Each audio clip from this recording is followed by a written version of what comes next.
Bienvenidos todos. Me emociona mucho estar con ustedes hoy. Veo mensajes increíbles en el chat de las personas que están allí, desde Seattle, Miami, Brasil, Colombia, Bolivia. Estamos muy emocionados de estar hoy con ustedes. Este es el primer día sesión de la sesión 2. Yo soy Laura Gabrilia, soy parte del grupo de operaciones de Latinoamérica de SoftBank y yo seré su moderadora durante 7 semanas. Y para aquellos que son parte de los 5.000 participantes globales o que están retornando este semestre, bienvenidos. Tenemos más de 50 países participando. Hoy unas 7.000 personas van a participar en esta comunidad hoy. Este semestre se va a enfocar en cómo recaudar fondos en las distintas etapas de su recorrido. Y digamos que este es el lugar correcto para estar si están arrancando con una compañía, si están en una etapa de crecimiento, si van a estar trabajando con VCs, y eso es lo que vamos a estar cubriendo este semestre. Y por favor vean si recibieron las invitaciones, el calendario, descárguenla para que así no tengan que hacer el proceso todos los jueves de 12 a 1:30 hora del este. Cerciórense de hacer todas las preguntas que tengan en el chat. Nos vamos a cerciorar de que le llegue a los oradores y también pueden escribir sus preguntas a través de la sección de preguntas y respuestas. No estamos 100% seguros de que todo vaya a funcionar, pero tenemos interpretación de inglés a español hoy.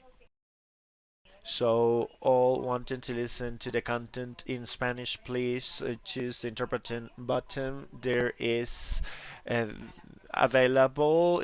We were not sure it will be working today, but next sessions we will have that. Bueno, sin mayor dilación quisiera presentarles a Rodrigo Baer, que es uno de los pioneros en esta industria en Brasil y que trabaja con el equipo de etapas tempranas en Latinoamérica. Y la razón por la que lo tenemos hoy con nosotros, arrancando con esta serie, es porque él va a hablar sobre toda su mentoría, educación que él tiene consigo en su programa de preguntarle a un VC o capital de riesgo, y él también es fundador del programa Cubo en Brasil y también trabaja con distintos grupos. Entonces ahora quisiera darle la palabra a Rodrigo. Estamos muy emocionados de tenerte con nosotros. Esta sesión se dividirá en dos. Vamos a tener una sesión de 30 minutos, preguntas y respuestas, y luego Rodrigo continuará con la segunda sesión. Bueno, tienes la palabra. Gracias, Laura. Espero estar a la altura de este evento. Ya he estado presente por un tiempo y es un placer estar con un grupo tan grande para discutir un poco sobre los capitales de riesgos. Yo normalmente no suelo hacer presentaciones, sino más bien conversaciones, así que hagan preguntas, interrumpan, hagan lo que consideren para que esto sea mucho más interesante y nos podamos enfocar en lo que quieran conocer y no en lo que yo preparé en mi presentación. Tomen mi presentación más como un conocimiento de base sobre los temas que vamos a discutir. Ahora, ¿qué es una startup? Y esto es algo muy importante como pregunta. Esto es una compañía que evoluciona en el tiempo y evoluciona a un ritmo bastante acelerado. Cuando yo fui a la escuela de negocios y hablábamos sobre compañías, 30% de crecimiento año tras año, y el hecho es que una compañía que crece 30% año tras año no puede mantener ese ritmo de crecimiento. Entonces, ustedes contratan el personal de recursos humanos y esta persona va a estar con ustedes en los siguientes 5 o 10 años, porque esta persona va a buscar mantener el ritmo de crecimiento de la compañía. Pero cuando hablamos de una startup es una especie totalmente distinta. ¿Por qué? Porque uno se desarrolla un nuevo modelo de negocios, pero también crece a una velocidad en las que las personas no van a poder mantener ese ritmo, ¿no?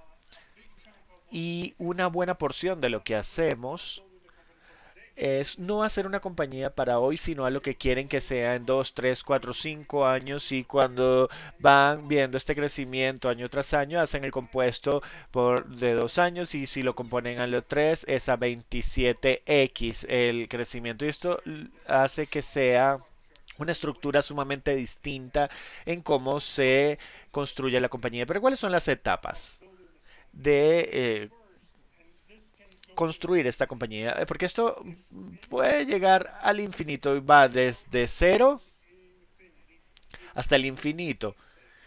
Eso en la etapa semilla. Y hay algo importante que deben hacer en esta etapa y es tener un producto. Si no encuentran un producto que funcione, no van a poder crecer hacia la siguiente etapa. Una vez que tienen un producto que funciona, tienen que ver que se empieza a utilizar, que gusta y tienen que enfrentar los siguientes retos de una startup, que es generar un negocio en torno a esto, un modelo de negocios.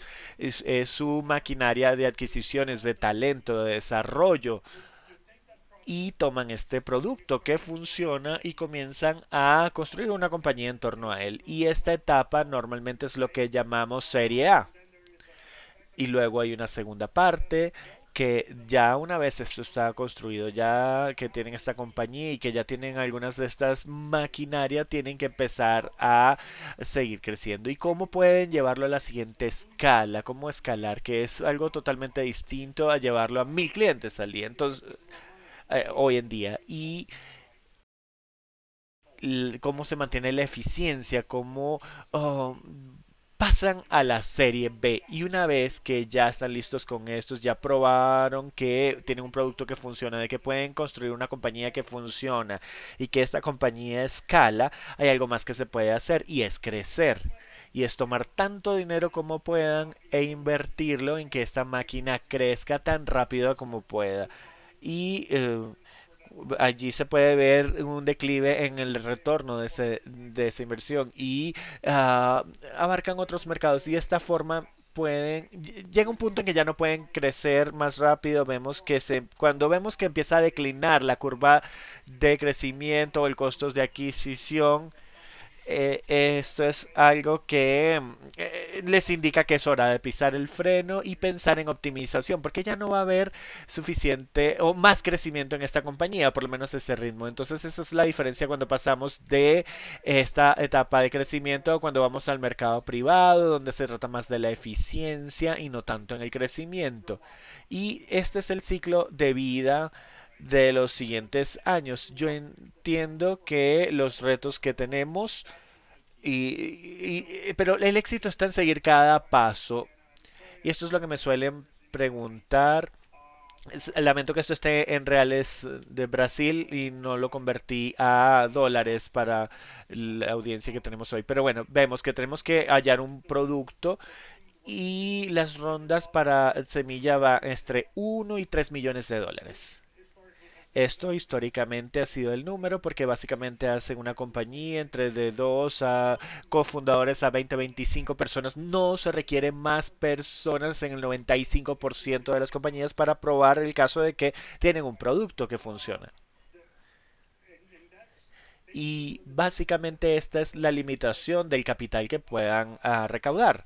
Luego, cuando pasamos de 20 a 60, allí es cuando ya están incorporando personal de ventas, un departamento de recursos humanos, allí es cuando tienen la gente de desarrollo y la infraestructura de tecnología. Luego la compañía crece de 20 a 60 y aquí normalmente esto consume unos 10 millones de dólares. Va a depender de las especializaciones que tengan y de dónde provenga esta gente. Y esta es la serie A. La serie B, aquí hay que probar la escala. Y hay que invertir dinero para trabajar y optimizar esta máquina, ¿no? Aquí pueden gastar, no sé, 1 millón de dólares en mercadeo. Y estas son preguntas que van a surgir y que van a tratar de responder en esta etapa. ¿Cuál es la velocidad máxima en la que puedan hacer crecer su organización sin afectar la efectividad y la parte económica, y esto toma entre 10 y 30 millones de dólares. Una vez que ya logran esto y que recaudaron lo que necesitan, para poder tener o mantener el crecimiento, lo que ocurre en el mercado, y sé que hay personas que levantarán la mano y dirán, bueno, en estas rondas ahora son mucho más grandes, y es que hay una discordancia masiva que puede generar problemas en el trabajo interno, bien sea que se den cuenta hoy o que se den cuenta en el futuro, pero el momento en que recaudan más dinero del que necesitan, significa que su organización no va a pasar de 2 a 20 en la etapa de semillas, sino que va de 2 a 40. Y en primero esto pareciera una idea fantástica. Pero lo que ocurre es que con 40 personas, esto quiere decir que el fundador ya no va a estar en contacto con los clientes, sino que va a estar dedicado a reclutar y manejar o gestionar su empresa, y deja de entender el producto, y cuando hacen esto en serie A, en lugar de tener 5 personas en su equipo de venta y que interactúen y traten de determinar cuál es la mejor estrategia de ventas que funciona, si tienen 30 personas van a tener mucho ruido y el producto no se va a vender porque tal vez las ventas no están funcionando como funcionan. Es decir, se van a incorporar muchísimas variables que va a ser difícil para una persona de gestionar.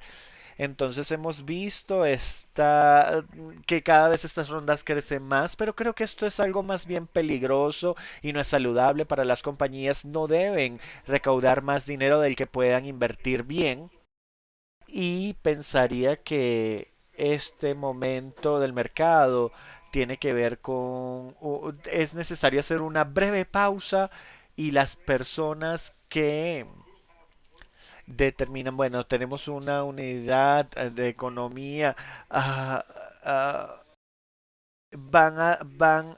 tienen que analizar cómo aterrizar esto, ¿no? Si necesitan, no sé, 40 personas, pero si tienen 100, entonces van a tener que recaudar para sostener estos 100 y esto va a ser difícil, y entonces van a tener luego que hacer de crecer la organización. Pero entonces, a la hora de recaudar fondos, tratan de recaudar la cantidad de dinero que necesitan, no a la que se desplieguen en los capitales de riesgo o a las que alguien les diga que puedan hacer para tener un buen titular. Y también, por otro lado, no recauden menos dinero del que necesitan, porque van a tener una certidumbre, solo una, van a fallecer. Porque si necesitan 3 5 millones de dólares para seguir a la siguiente etapa, no pueden recaudar menos que eso, porque si no, no van a llegar a la siguiente etapa.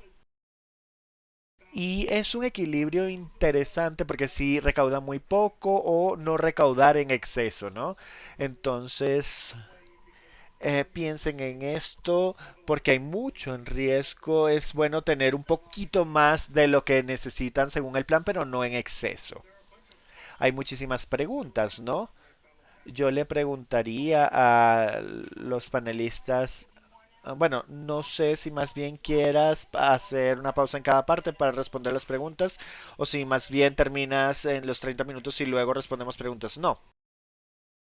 No, hagamos la parte de preguntas cuando vayan surgiendo. ¿Cuál es el tiempo promedio que toma cada etapa para pasar de una a otra en cuanto a recaudo? Naturalmente, para pasar entre 18 y 24 meses, porque toma solamente 6 meses reclutar. Desde el momento en que deciden voy a reclutar y de reclutar a alguien y empiezan a ver cómo empieza a operar, eso toma 6 meses, y luego tienen que darle tiempo a esa persona para que se desempeñe, ¿no? Y por esa razón es que las compañías que tienen equipos de liderazgo más asentados están listos para escalar y a invertir más rápido y no consumir más capital, porque si no tienen que ir y reclutar, no pasan 6 meses con la parte de ventas. Esto quiere decir que deben hacerlo cuando están listos, porque si no van a necesitar 6 meses para tener al jefe de ventas y luego comenzar. Y esto toma, recuerden, unos 6 meses a hacer toda la contratación y luego necesitan unos 12 meses para que ellos puedan mostrar resultados y luego necesitan 6 meses para hacer el recaudo. Entonces esto acaba siendo entre 18 y 24 meses. Hay una pregunta bien interesante que es si la startup ya ha establecido un producto y ya ha podido avanzar, es decir, no han recaudado dinero hasta ese punto, pero necesitan empezar a recaudar desde semilla o pasan a serie A. No, eso sería ya serie A, porque si ya llegaron a esa etapa, ya pasaron ese paso. Los nombres en esta industria vienen de algo muy tonto y es el número de valores que alguien está comprando. Pero digamos que el concepto a nivel de la etapa de financiación está allí presente y lo pueden llamar como quieran, pero a nivel de madurez para la industria están en una etapa serie A. Y estas son las preguntas que tienen que hacerse si tienen el producto, si los clientes les gustan, los utilizan y si quieren pagar por él. ¿Sí? Y allí no necesitan cobrar, porque el cobrar genera todo un problema y una carga en el equipo. Necesitan finanzas, necesitan alguien que facture, que cobre, y tal vez es mejor no facturar por un tiempo. Y luego cómo se convierten en alternativas. En la serie A tenemos que ver si tenemos la maquinaria de ventas, de reclutamiento, de desarrollo. Esto es algo importante en una startup porque el reclutamiento, ventas y desarrollo es lo importante, todo lo demás hace ruido. Si tenemos, por ejemplo, las señales iniciales económicas, porque si queremos llegar a la serie A, tenemos que poder responder a esto. Si el aspecto económico está saludable y si no, ¿cómo van a lograr llegar a ese punto? Y luego si tenemos el liderazgo, porque cuando vemos la serie B, allí van a tener que responder ciertas preguntas. Bueno, ya me puedo gastar $100,000 en mercadeo al mes. Ahora, ¿cómo puedo gastarme 10 millones? Esa es la pregunta básica. ¿Y cómo esto se escala en la organización si tengo el equipo de liderazgo para lograrlo? Y si yo lleno todas estas tres casillas, puedo entonces avanzar y pasar a la etapa de crecimiento que ya en el que se aplica otro modelo de negocio que funciona. Y la probabilidad de éxito es muy baja porque si esto es a partir de las compañías que han llegado a la ronda C. En Brasil, un tercio de las compañías solamente llegan hasta a la parte semilla. La tasa es impresionante, 75% no pasa a serie A y de allí la mitad de ellos no pasan a la serie B, quiere decir que perecen, y de allí la mitad no pasan a la serie C. Un gran éxito, ya están en la serie F o más, pero de la serie C en adelante normalmente pueden conseguir el equilibrio. Si no recaudan el dinero, pueden tener este equilibrio y continuar existiendo. Entonces vemos que 94% de las compañías esto le ocurre al 94% de las que logran el capital semilla y si no, y si pasan a la D, el 98%. Es decir, es un juego muy difícil y tienen que estar conscientes de ello. ¿Y por qué hacemos estas etapas en finanzas? Uno, porque se necesita disciplina y cultura. Porque si yo les doy demasiado dinero, van a comenzar desarrollando una fuerza de ventas antes de tener un producto que vender. Y como tienen el dinero y lo tienen que gastar, ¿no? Ahora, si tienen dinero para un objetivo, el dinero para desarrollar un producto, es para eso y esto les ayuda a enfocarse, a que la organización se enfoque. Lo otro es que la escasez es clave y es sumamente importante porque si yo no tengo escasez, vayan y compren IBM, digamos que esa es la respuesta sencilla, reduzcan el riesgo y hagan algo que ya esté probado, pero es mucho más costoso. Entonces, tener escasez quiere decir no tener muchos recursos y tener que determinar otras formas de solventar un problema. Lo segundo es preservar el capital, esto es sumamente obvio, pero no necesitan dinero para escalar la fuerza de ventas si el producto no funciona. Entonces, lo primero es lo primero, tienen que resolver el primer problema y luego el segundo. Y hay un impacto asociado con reducir la dilución. Van a necesitar cientos de millones de dólares en inversión, pero si yo pongo cientos de millones de dólares en inversión cuando están formando la compañía, van a tener 99,999% de la compañía y ustedes tendrán nada, ¿no? Entonces, ¿cómo logramos esto? Y esto es sencillo porque ustedes tienen la tasa de descuento más alta posible, que es el riesgo del capital, y toman cantidades inmensas de capital. Entonces, si yo te doy un poco de capital, tú vas a ir y vas a pasar de semilla a serie A y así van a ir avanzando. Y si la tasa de descuento va a reducirse, la evaluación va a subir, van a tomar un poco más de capital, van desarrollando la máquina y hay menos riesgo sobre la mesa y así se va descontando, la evaluación va subiendo y así pueden tomar más capital. De esta forma podemos garantizar que lleguen al final de este camino como un accionista de su propia compañía, un accionista relevante. Y lo otro importante es que las personas se olvidan y es que no deben ser ricos antes de que la compañía tenga éxito. Y hemos visto mucho movimiento en los últimos tiempos que no tienen sentido porque están tomando demasiados riesgos. Entonces, ¿cómo funciona estos capitales de riesgo? ¿Cómo funcionan y cómo pensamos al respecto? Nosotros cobramos lo que conocemos como 220, es 2% de una tarifa de gestión, un manejo y cada año vamos a tomar 2 millones de dólares para financiar la operación, para pagar al personal, las ofertas y demás.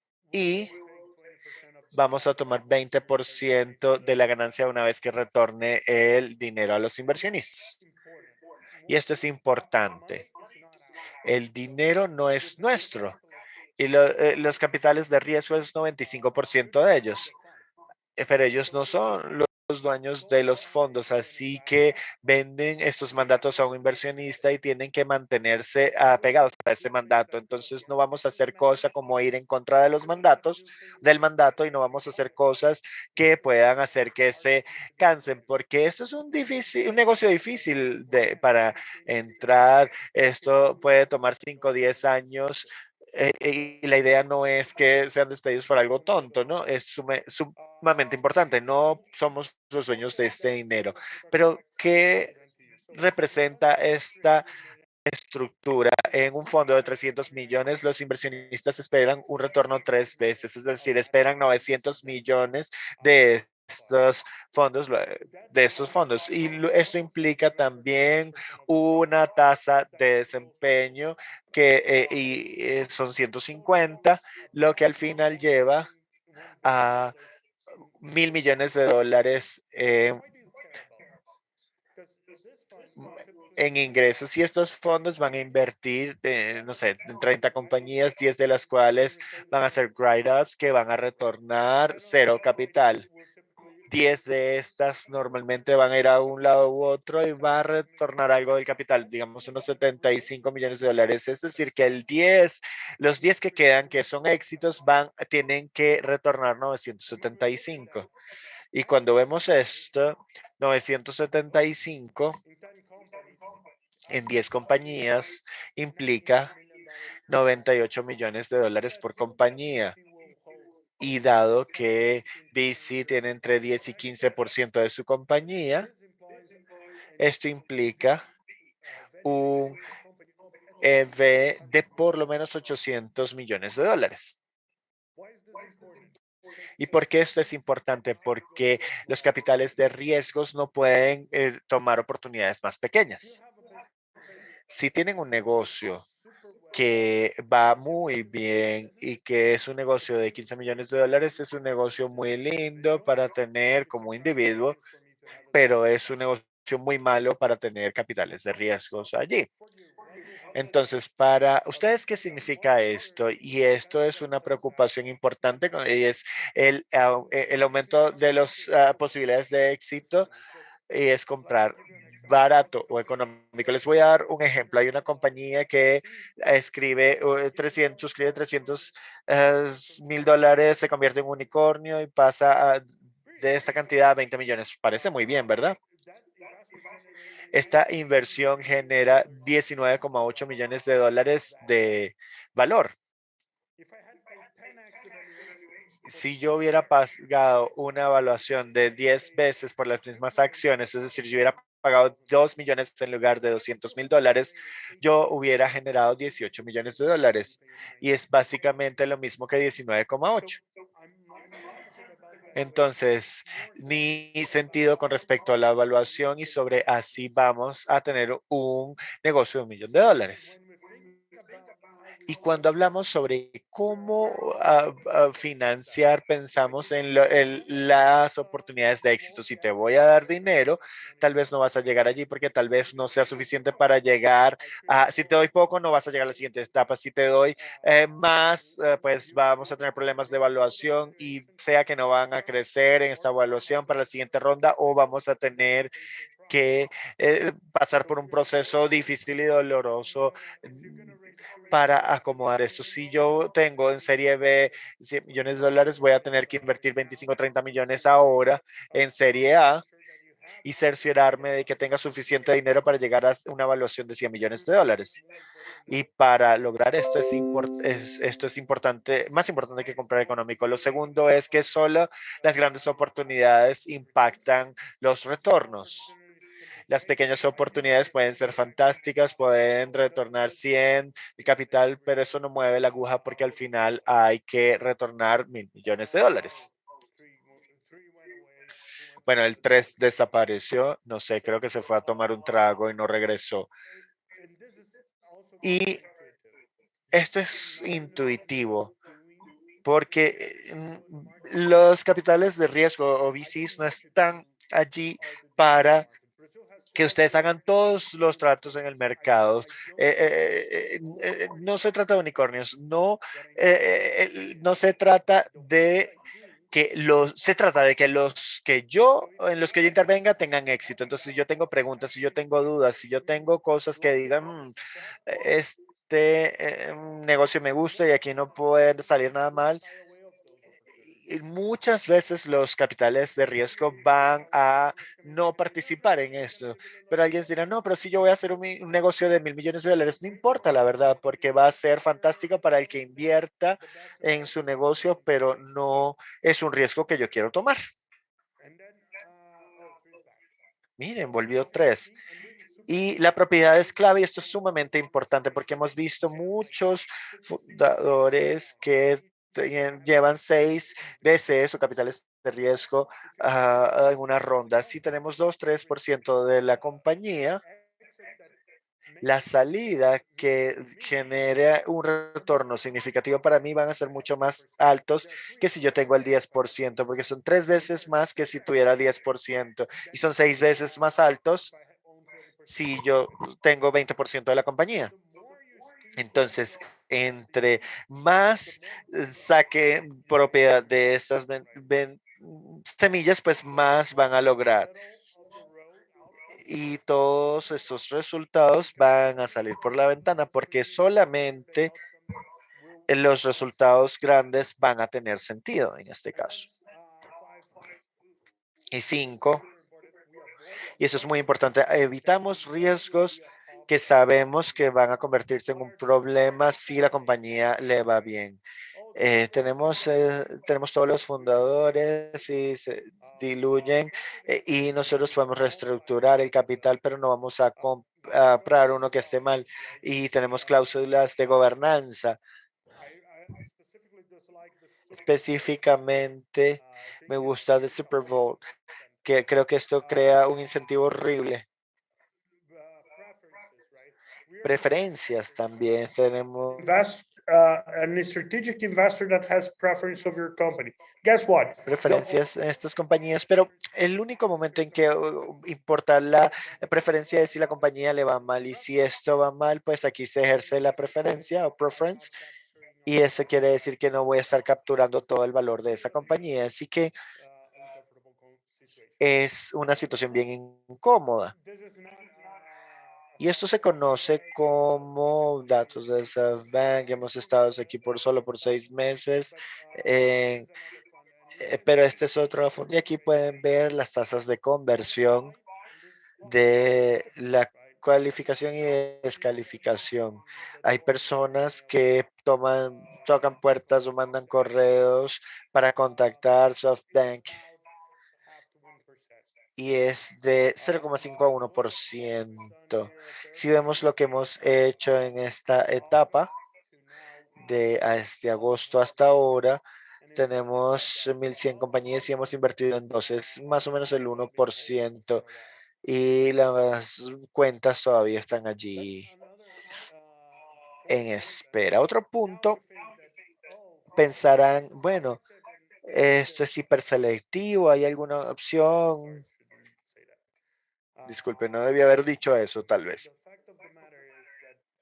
El hecho es que cuando queremos invertir en una compañía, habrá muchos más inversionistas allí tocando las puertas. Entonces ya depende del fundador escoger el inversionista que quiera tener.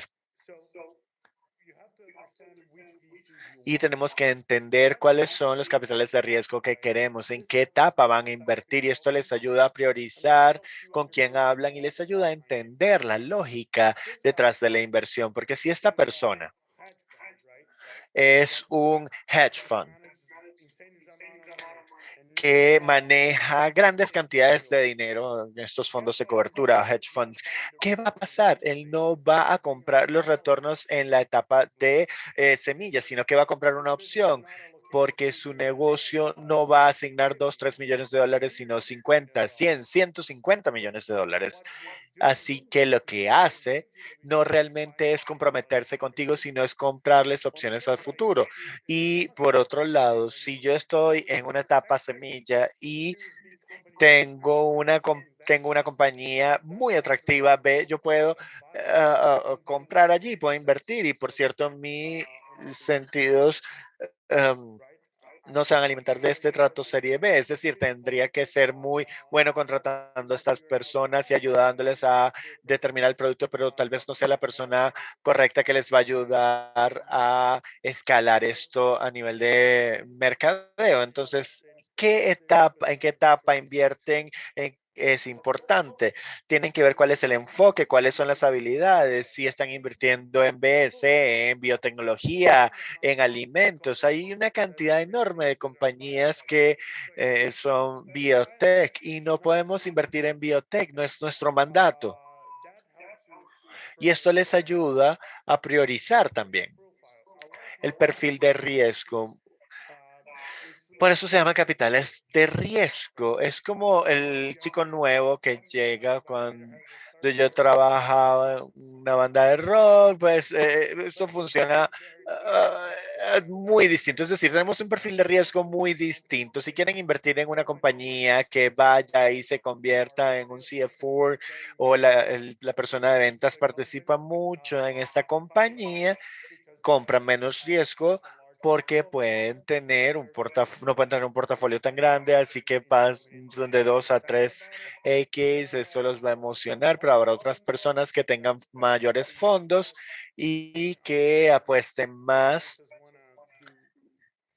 pero en nuestra defensa serían 150 de retornos en la compañía y el tema es que ustedes determinen qué tipo de perfil quieren del inversionista, porque no quieren estar a la defensiva y tener a un inversionista que esté contrario a ustedes y tampoco quieren estar en una situación en la que tengan un negocio de bajo riesgo y esta persona les diga que tienen que ir en otro sentido, es decir, tienen que estar alineados con el perfil de riesgo de su inversionista.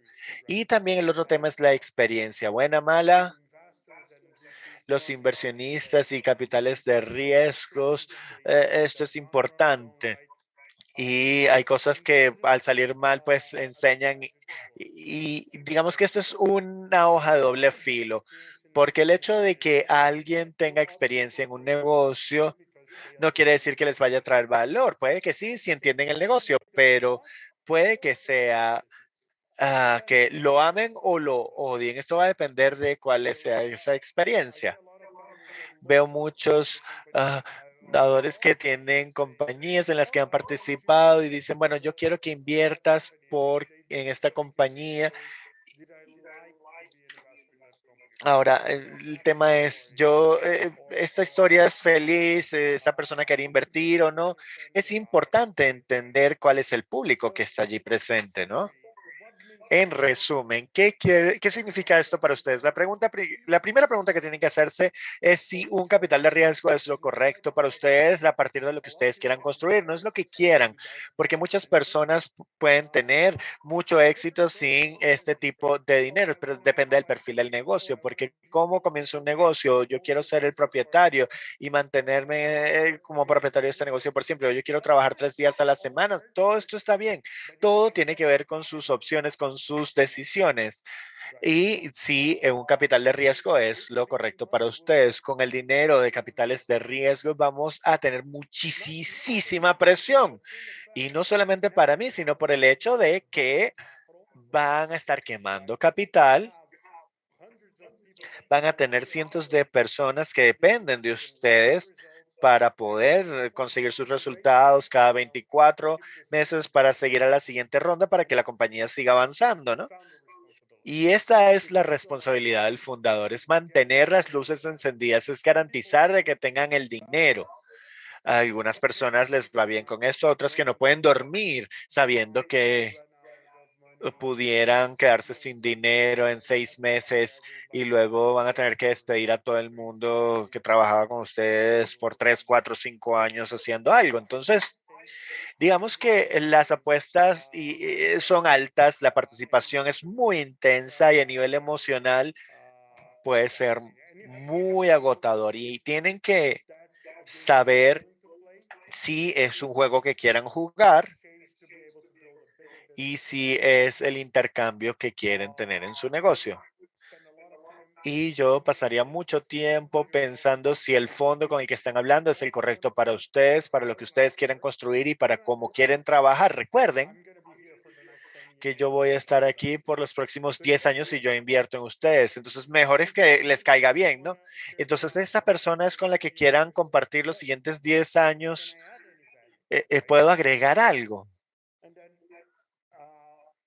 Y luego, la última, pero no menos importante, si el fondo y el socio estar allí a largo plazo, porque lo que no se busca es que firmen un acuerdo conmigo, porque me gustaría tener allí y luego de repente tienen a alguien más presente. No es realmente lo que se busca o lo que se quiere hacer. Entonces, sé que hay muchas preguntas allí. Hay conceptos importantes. ¿Quiénes son las personas que participan en estos negocios? ¿Son asociados, son analistas? Si esta persona va a hacer el trabajo base y no tienen poder de decisión para aprobar un trato, pero si les preguntaran, tendrían el poder de matar el trato porque la forma en la que interactúan les muestra cómo interactuar con su gente y les muestra un poco de cómo van a interactuar en cierto nivel.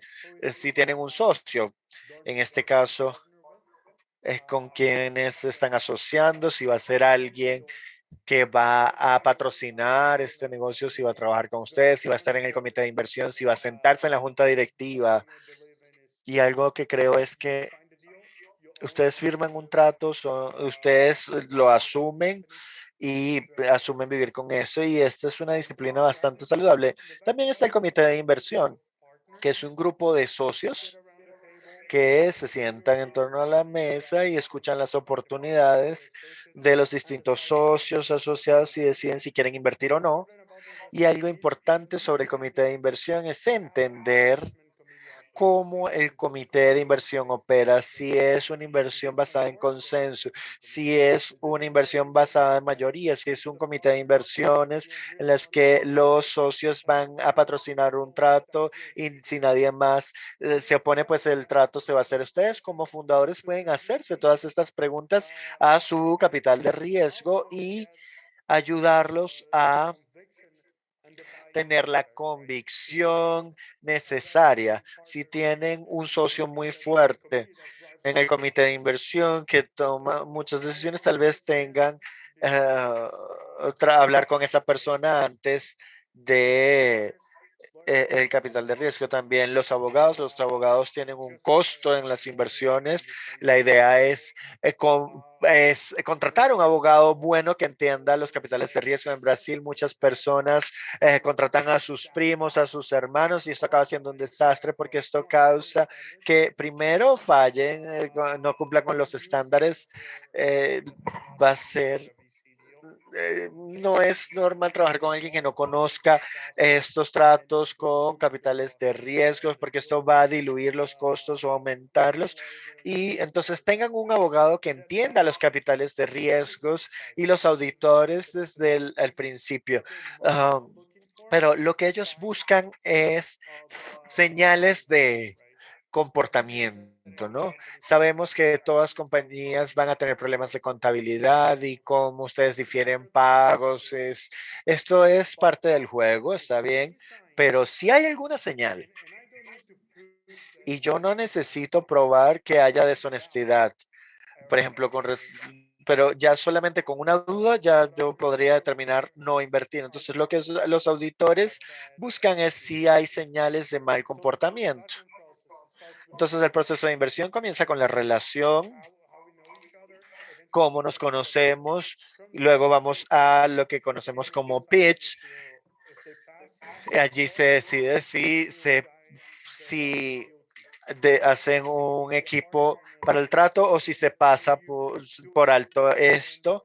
Y allí se busca entender con mayor profundidad el negocio, entrevistar personas y allí es cuando se hace la diligencia apropiada, due diligence. Aquí se ve si esto pasa si el comité de inversión está a bordo, si no, luego se pasa al term sheet, si firman un term sheet, que es la hoja de términos, condiciones, luego pasan al due diligence, luego esto pasa a auditores, habrá algunas verificaciones sobre los fundadores y luego la segunda parte es firmar contratos. Cuando esto está listo, si hay alguna banderita roja, pues se detiene y si no, pues luego se podría concretar el trato.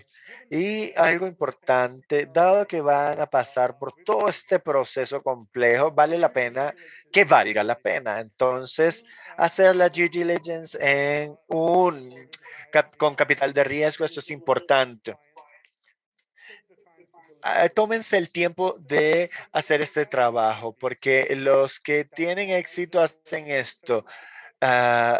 Y los fundadores que no son exitosos es porque no analizan cómo va, qué papel juegan el capital de riesgo en su negocio. También lo mismo con los inversionistas. Hay distintas personalidades en distintos socios y distintas habilidades. Y esto es algo que es importante analizar.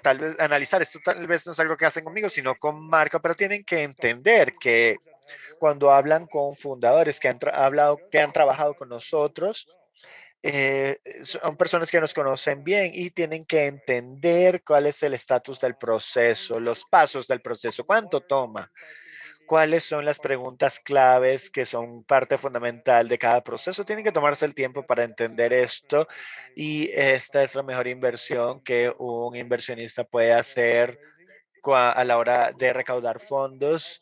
También nosotros los ayudamos con el pitch, a seleccionar el mejor equipo de trabajo pero luego al final es su responsabilidad como fundador o con sus cofundadores o sus inversionistas previos y con sus empleados, es su responsabilidad escoger los mejores socios posibles. Así que tómense el tiempo, inviertan el tiempo, hagan el debido proceso o due diligence en esto. Entonces, esa es la primera parte. ¿Tenemos alguna pregunta? Sí, muchas preguntas, Rodrigo. Me gusta toda la participación de todos. Por favor, sigan haciendo sus preguntas. Y la mayoría de las preguntas tienen que ver con las señales.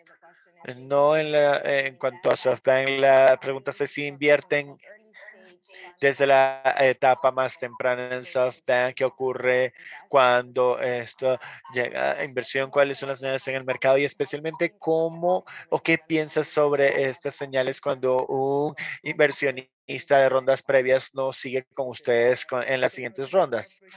Bueno, creo que en SoftBank tenemos una configuración bien interesante en donde tenemos dos comités de inversiones independientes. No podemos invertir en negocios de cooperativas desde una etapa temprana hasta la última. Para mí, esto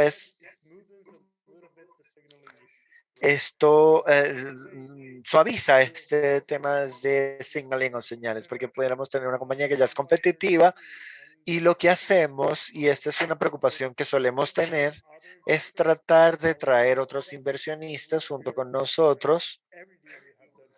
Y creo que en cada trato que hemos hecho tenemos con inversionistas exactamente para ayudar con este tema. Es un tema, si fuéramos los únicos inversionistas sobre la mesa y no esto generaría preocupaciones mayores, especialmente si estos fondos no cumplen con ciertas características. Y la forma en la que mitigamos esto es tener un buen comité de inversión para tener este proceso correcto para que podamos invertir y mantenernos y traer con nosotros más personas que nos ayudan a validar el negocio. Y para ser totalmente honesto, yo solamente hablo sobre retornos en cierta etapa. Yo necesito maximizar los retornos desde una etapa temprana y esto implica compañías que reinviertan en los mejores tratos posibles. Mucho sentido, Rodrigo. ¿Cuál es la dilución máxima que los fundadores deberían pensar en cada una de las distintas etapas, digamos, en semilla, serie A y serie B? Idealmente entre 15 y 25 y si en ciertos casos digamos que es un único fundador o un fundador que tiene la mayoría de la compañía puede llegar, no sé, hasta un 30%, pero si es más de 30%, luego vamos a tener un problema.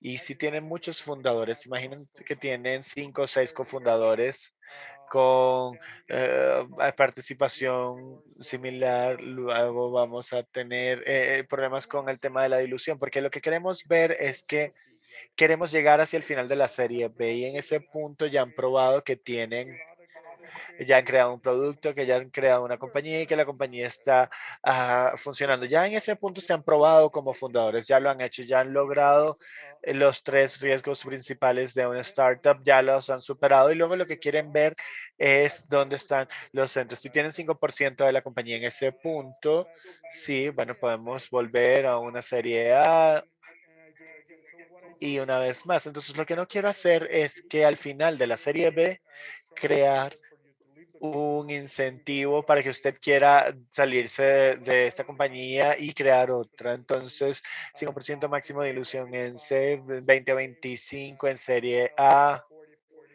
puede llevar a 40-43% en total para el final de la serie A y luego, no sé, 15 a 20% de ilusión en la serie B y tienen que estar en un 15%, a veces en la etapa 1, a veces 47, 48, pero digamos que sí, funciona así. Hay otra pregunta antes de pasar al resto de la presentación y tiene que ver con cuánto tiempo deberían esperar que la serie C y en cuanto al tiempo para hacer el debido proceso. A ver, la semilla es muy rápida porque básicamente no hay nada que verificar, ¿no? Tenemos que hacer ciertas verificaciones en los fundadores. Esto se hace. Todo lo que pongan en la lista, pues tiene que estar. Y así que cuidado con su reputación. Hacemos revisiones de antecedentes, pero digamos, es un proceso que toma 2, 3 semanas máximo.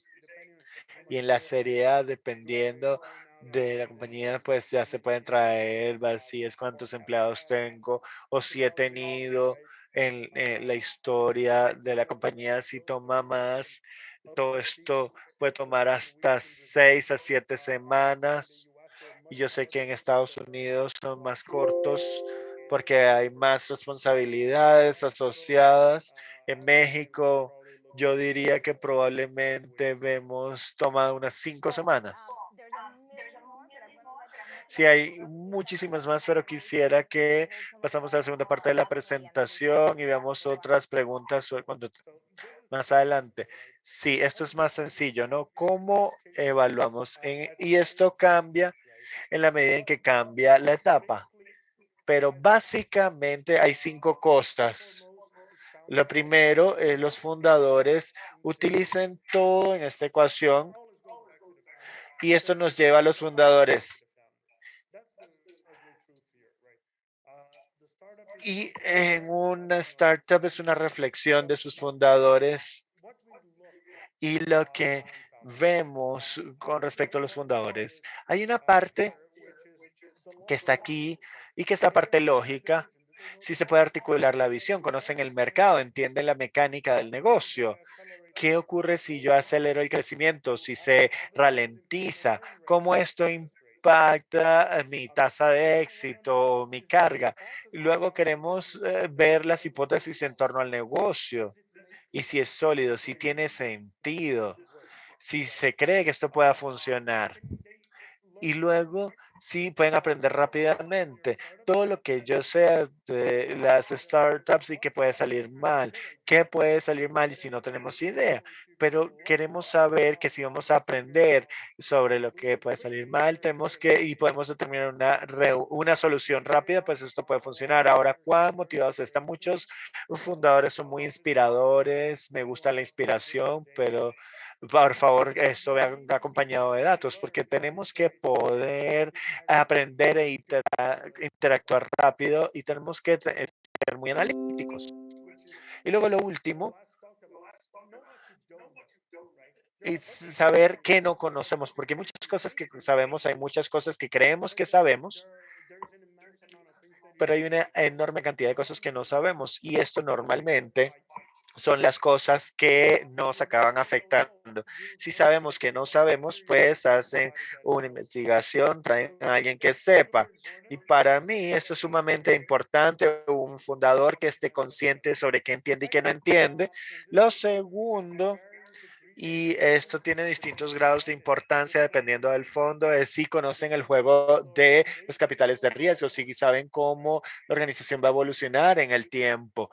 Si una pregunta que le hago a los fundadores es, ¿quién va a maximizar en el equipo de liderazgo en los próximos 12 meses? Deberían tener este mapa o la persona de ventas y el tamaño de la organización. Y para ello tienen que buscar a alguien más. Este es el tipo de conversaciones que se espera tener con un fundador. Hay fundadores que vienen a los pitches y tienen el equipo y luego tienen como una cuerdita en la que tienen este espacio en blanco y dicen, bueno, yo tengo que contratar a estas personas y esta es la descripción del trabajo, este es el perfil que quiero. Esto muestra mucho conocimiento sobre los retos que tienen adelante.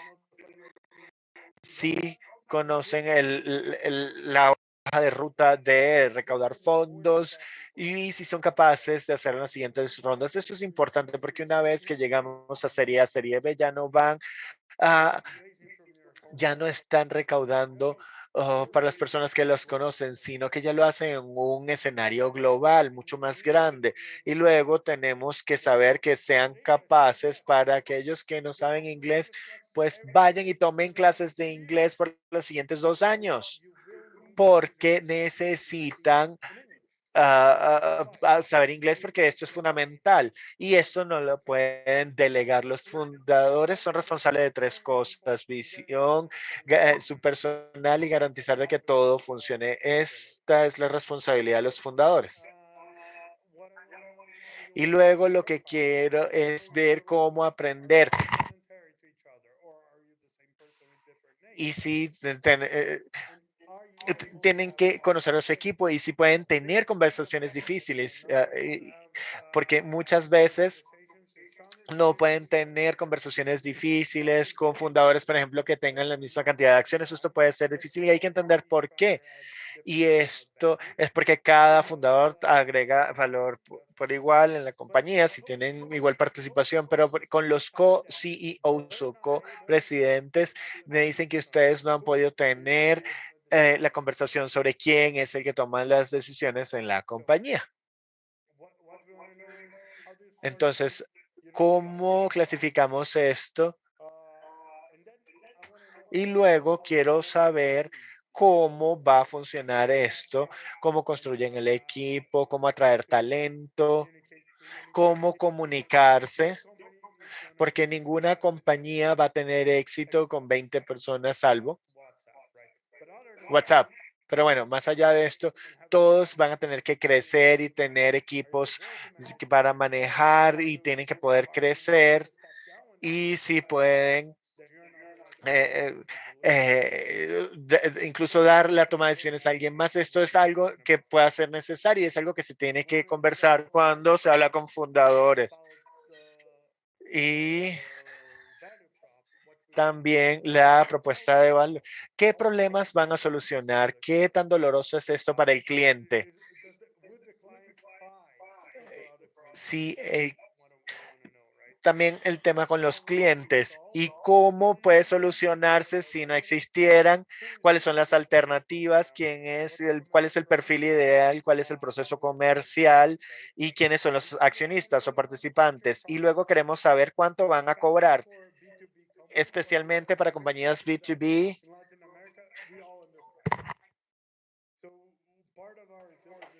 Y parte del trabajo es entender desde el cliente cuánto quieren pagar en lugar de cuánto están pagando.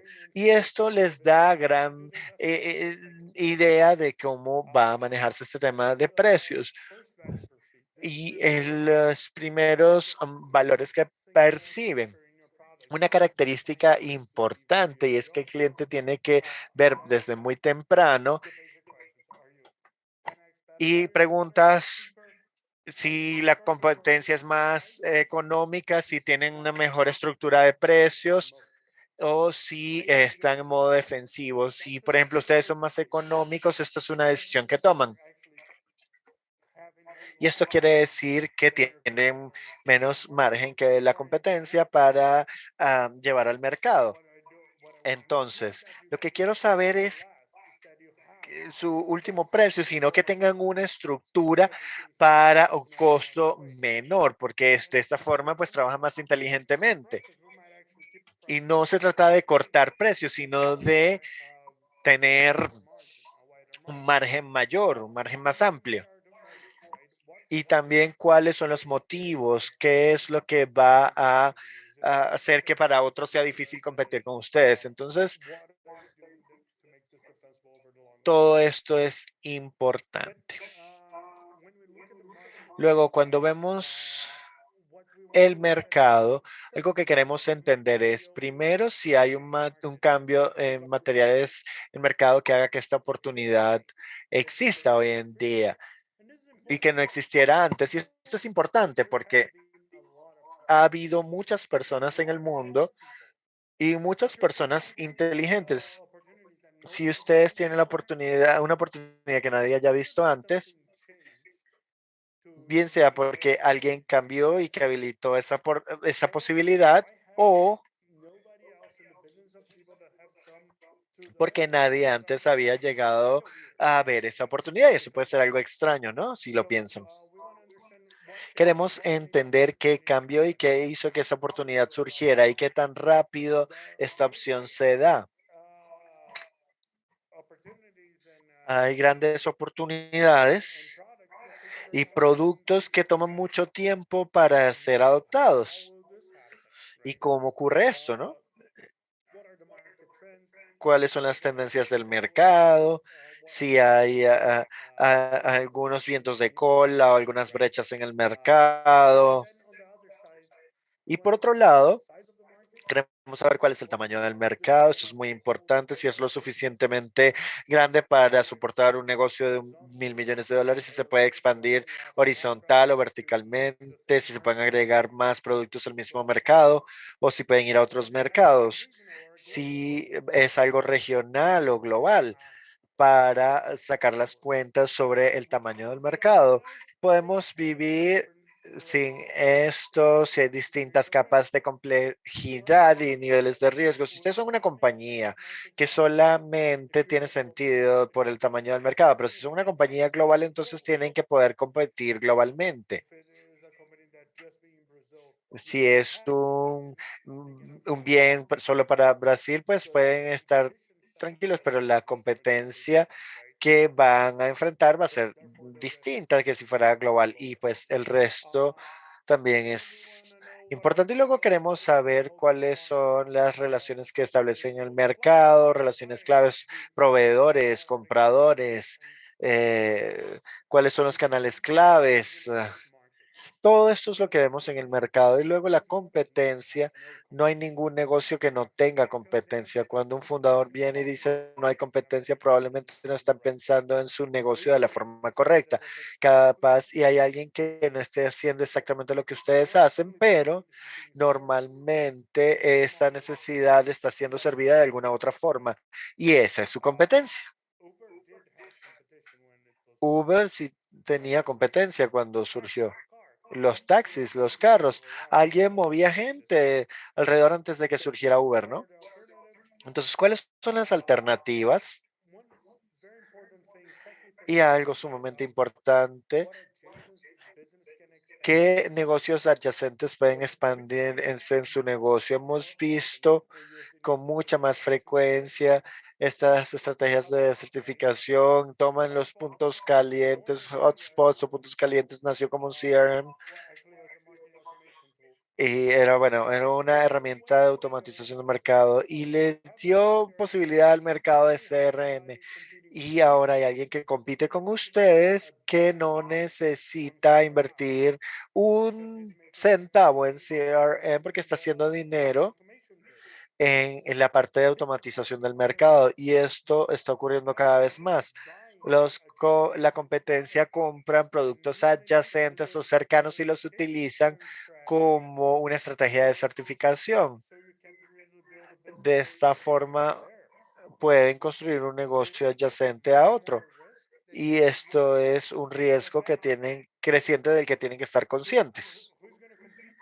¿Quién va a competir con ustedes? Si es el que vende al retail o al menor, o si alguien que está en el negocio de cripto. Tienen que estar conscientes de los negocios adyacentes o cercanos como competencia directa. Y algo que me gusta ver es cuando los fundadores entienden la estrategia de cada uno de su competencia y pueden articular cómo, cómo enfrentar a cada uno.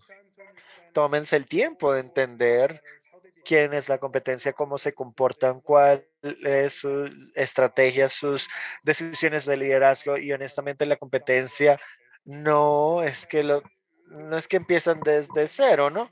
Si el mercado eres tú y ustedes ya están allí, pues puede ser un mercado pequeño, pero la pregunta es cómo, cuáles van a ser, quiénes van a verse afectados.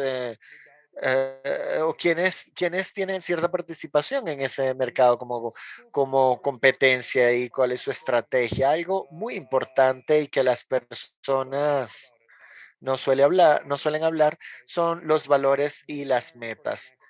Nosotros nos vamos a casar por los próximos 10 años, así que tenemos que cerciorarnos de estar casados con alguien a quien queremos, con a quien respetamos Y por lo tanto, es importante saber qué quieres lograr. No se trata solo de dinero, o si es solo el dinero, qué es lo que quieren lograr, cuál es el tamaño y cómo ven o aprecian o valoran el éxito. Quiero saber todo este tipo de cosas y cómo vas a llegar allí. Si vas a hacer un bulldozer y vas a tumbar a todo el mundo en el proceso, o cómo quieres hacer esto. Para mí esto es importante.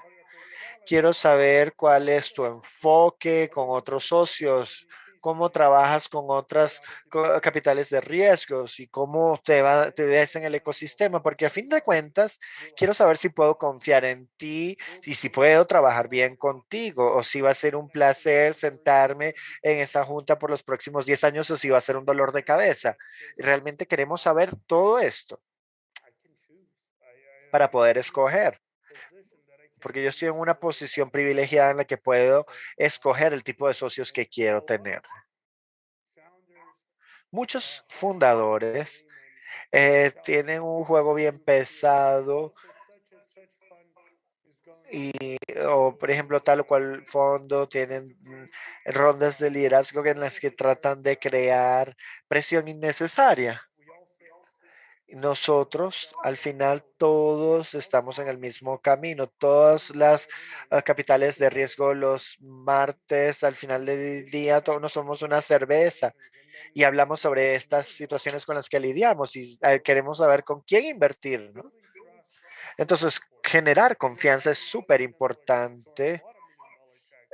Si no, sea la cantidad de dinero por la que participemos, lo que queremos es que queremos saber que podamos confiar en ustedes, podemos confiar en ustedes y que no tienen que probarse que eres deshonesto, que no podemos confiar en ti. Si tenemos una hipótesis de que no podemos confiarlo, pues ya tenemos la responsabilidad de no invertir. Si solamente hay la sospecha, no es que hay que probarlo y no debemos dejar que estas dudas crezcan, ¿no? Hay que ser lo más transparente para generar la mayor confianza. Y yo creo que esas son las láminas que tenía que presentarles. Excelente, Rodrigo. Estoy teniendo comentarios desde todos lugares de que es excelente, de que está ayudando a la comunidad. Muchísimas gracias por hacer esto. Y tenemos muchísimas preguntas.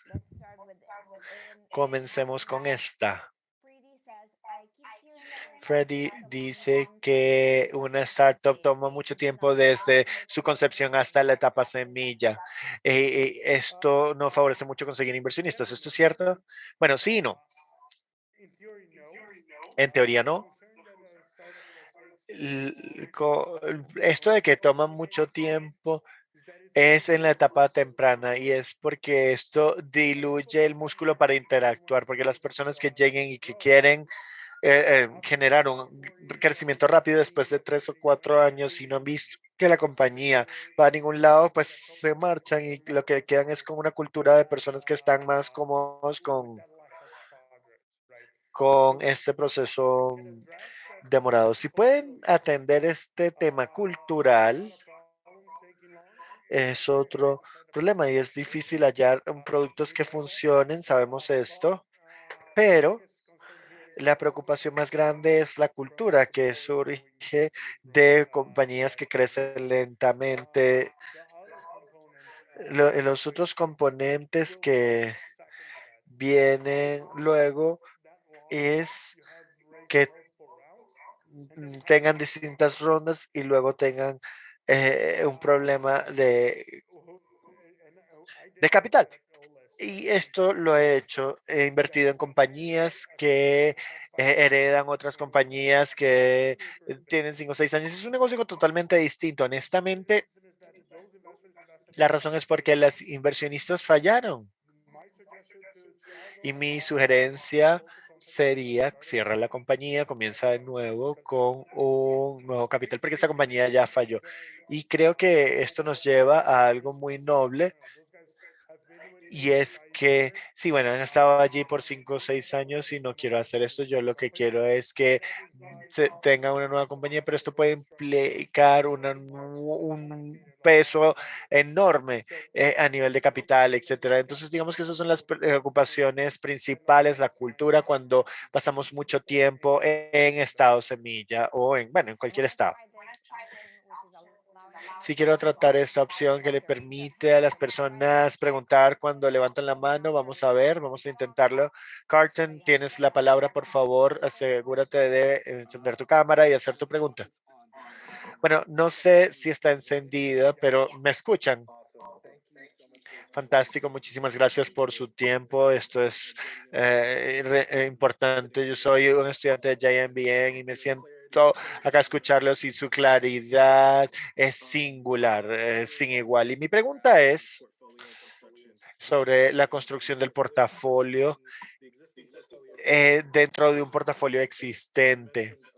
Mencionaron más temprano las etapas tempranas versus la parte de crecimiento, pero no sé si pudiéramos hablar sobre conflictos, adyacencias, porque ustedes han invertido en tantas cosas en distintas regiones y cómo conciben o cómo piensan este tema de adyacentes en el portafolio. Muchísimas gracias. Bueno, el conflicto siempre ocurre, no hay duda. El tema es cómo lidiamos con esto. Nosotros invertimos en compañías que tienen un enfoque bien estrecho y que quieren expandirse y crecer. Entonces, de repente hay negocios en los que hemos invertido y que luego se convierten en 10 negocios distintos. Y digamos que todo se comunica entre todo. Y esto ocurre con cada inversionista exitoso, para ser totalmente honesto. Las personas hablan sobre conflicto dependiendo por el tamaño de SoftBank, pero la verdad es que todos los que han tenido un portafolio exitoso llega a ese punto. Y lo que hacemos es manejarlo. La persona que se sienta en una junta se puede sentar en otra, puede tener acceso a información y cuando estamos haciendo los filtrados y decidir si invertimos o no, o si se tiene acceso o no a los archivos, tal vez no conozcan, tal vez tengan la imagen general, pero digamos, no van a tener visibilidad en qué funciona y qué no, y digamos que así es como lo manejamos, ¿no? Y por esa razón es que tenemos dos comités distintos, el de crecimiento y la etapa temprana, y es para manejar esto, y es porque queremos poder invertir en compañías que en 5 años puedan competir con todos los que están allí y que están en otra etapa. Sí, veamos otra. Cristina Huertas. Cris Huertas. ¿Podrías encender? No, no tengo la opción de encender mi cámara. Rodrigo, muchísimas gracias. Voy a ser muy directo. ¿Cuán importantes son estos fondos cuando está en una etapa muy temprana en el proceso de recaudación de dinero? Muchas personas dicen que es como una ronda turista y que esto es útil cuando se está construyendo el negocio. Bueno, dos cosas. Yo creo que la etapa temprana de su negocio local y así es que cuando decidimos hacer, participar en la TAM como SoftBank, mis socios eran brasileros y nosotros decidimos tener personas en México, en distintos lugares y crecimos también en Colombia y otros mercados. Digamos que hay un par de componentes. Por ejemplo, un fondo que está en Nueva York, ¿cómo pueden reclutar? Si necesitan reclutar a alguien de finanzas o alguien de gerencia, se busca el ecosistema local. Y cuando necesitan llamar al Banco Central, de donde sea que estén, ellos no tienen ese acceso. Entonces, digamos que por mucho tiempo,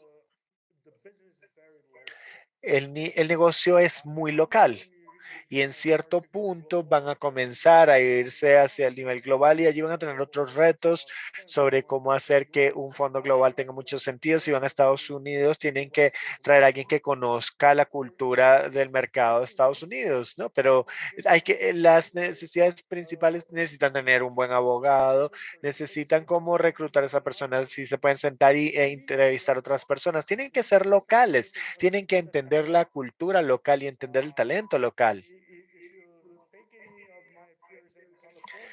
Y también en California,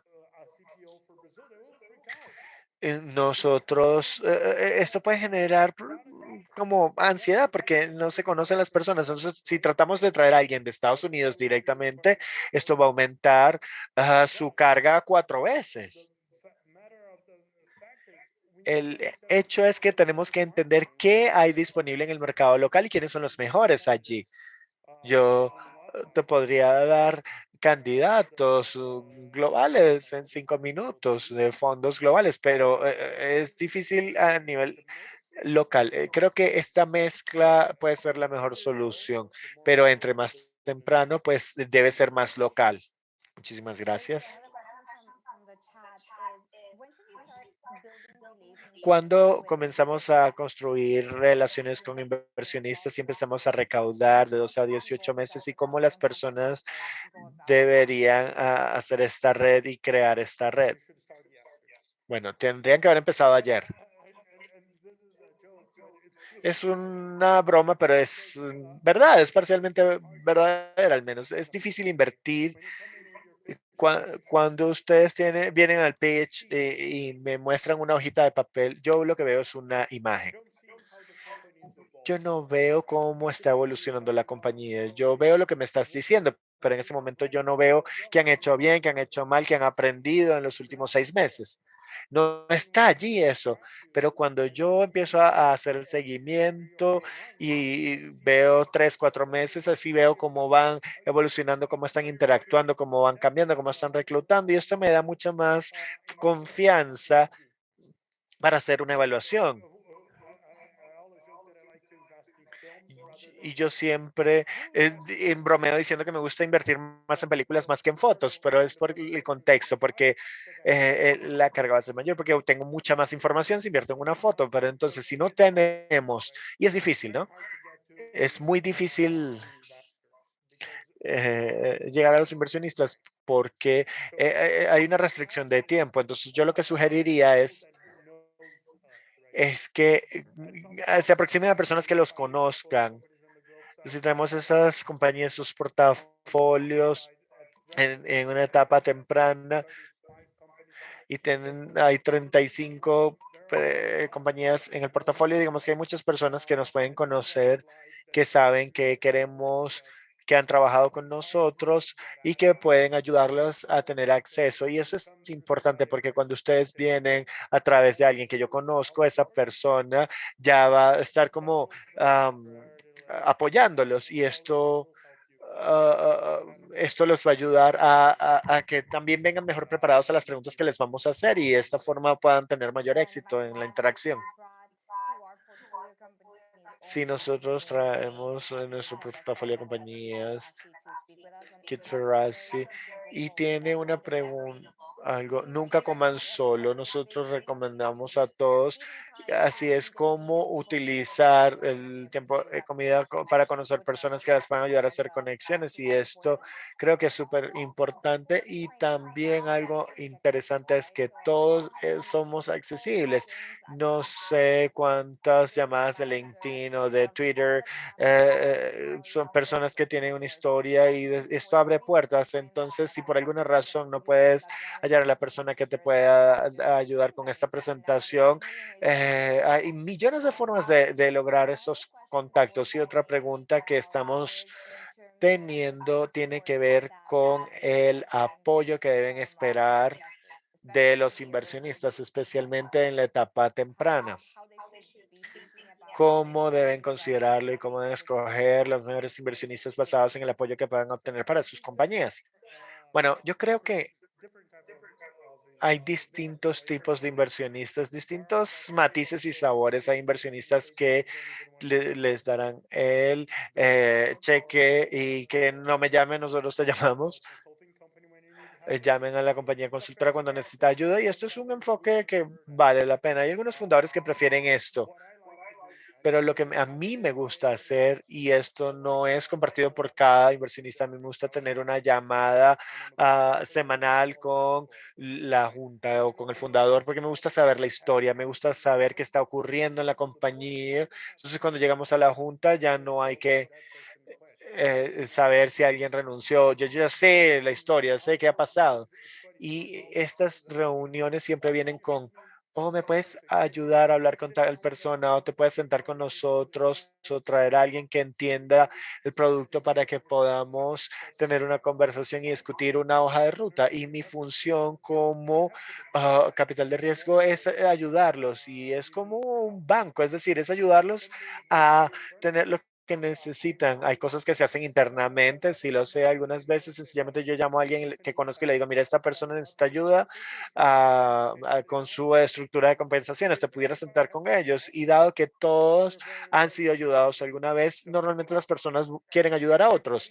Entonces pueden esperar que alguien esté allí, que sea muy activo en ayudarlos a resolver sus temas y sus problemas, pero cuando se estén divorciando, yo quiero recibir la primera llamada para saber cómo esto va a afectar la compañía o si están hablando con alguien pues, sobre la compañía, pues nosotros queremos saber esto para saber cómo solucionarlo. No es que tengamos todas las respuestas, pero pues conozco personas que pueden tener mejores respuestas que las que yo tengo y creo que lo que has dicho es clave porque tenemos muchas compañías en nuestro portafolio, hay 6 y en mi caso yo soy parte del grupo de operación. Es un trabajo y es importante pedir ayuda, no es presión, es más bien algo como para obtener ayuda y como fundadores cerciórense de que los otros participantes los puedan ayudar, los otros fundadores o los otros miembros. Algunas de las preguntas adicionales, alguien que es un fundador pudiera tener limitaciones en cuanto al capital y cómo deberían hacerlo en cuanto a cómo aceptar capital, cómo pueden ser selectivos de quién aceptan fondos. Honestamente, tienen que tomar el capital si lo necesitan, tómenlo. No es decir que no, no estoy diciendo que no deban tomarlo. Si necesitan el dinero, tomen el dinero. Pero tómense el tiempo de saber quién está en el mercado, de saber a quién preferirían, con quién preferirían trabajar y trabajen para tener eso. No es que reciban cualquier cheque porque es lo más fácil. Ese sería mi punto. Entre no recaudar capital e irse a la bancarrota y recaudar dinero de alguien que no es ideal, pues creo que es mejor que puedan avanzar a que sea perfecto, ¿no? Sí, ahora para cerrar, ¿cuál es la razón más común por la que ustedes rechazan una inversión en una compañía? Nosotros rechazamos el 99% por el startup, por la inversión, porque hay cosas que son internas, ¿no? O porque no hay nadie que se esté emocionado en esa compañía y que no quiera estar en esa junta por 10 años. Es decir, lo que quiero decir es que hay muchas razones. O porque ya tenemos un trato con la competencia y digamos, hay muchas razones para no cerrar un trato. Pero si tuviera que decir una, cap table, que es cuando está muy diluido o dos cofundadores que no están trabajando, no son cofundadores, déjame decirte esto, si no están logrando. Entonces, digamos que estas son las razones típicas. Y ustedes en la etapa temprana ven más los fundadores más que la idea del startup o del fondo en sí, o es al revés. Primero, ¿con quién se enamoran primero? Cada vez que me enamoro es con la tesis, tengo que asumirla.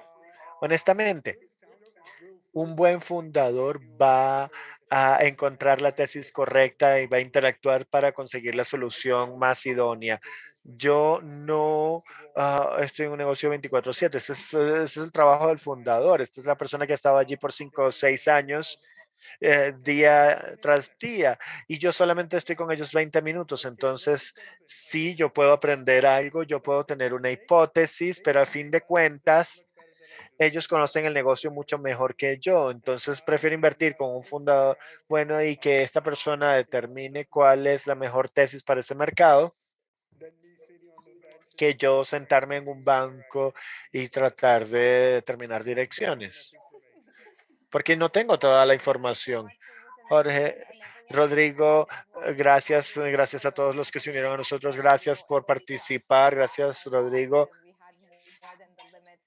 Tenemos más personas que el límite que teníamos y esperamos eh, a poder solucionar esto para las siguientes sesiones. Esto es una comunidad, así que sigan mandando sus comentarios, sus preguntas y compartan con otros. Nosotros creamos esto porque creemos en que el aprendizaje entre pares es la mejor forma de tener éxito como fundadores de tecnología. Queremos cerciorarnos de que ustedes también puedan contactarse y compartir experiencias, hacer sus preguntas, compartir sus experiencias. Rodrigo, no pudo ser mejor, nada mejor que tenerte como nuestro instructor. Muchísimas gracias, de verdad.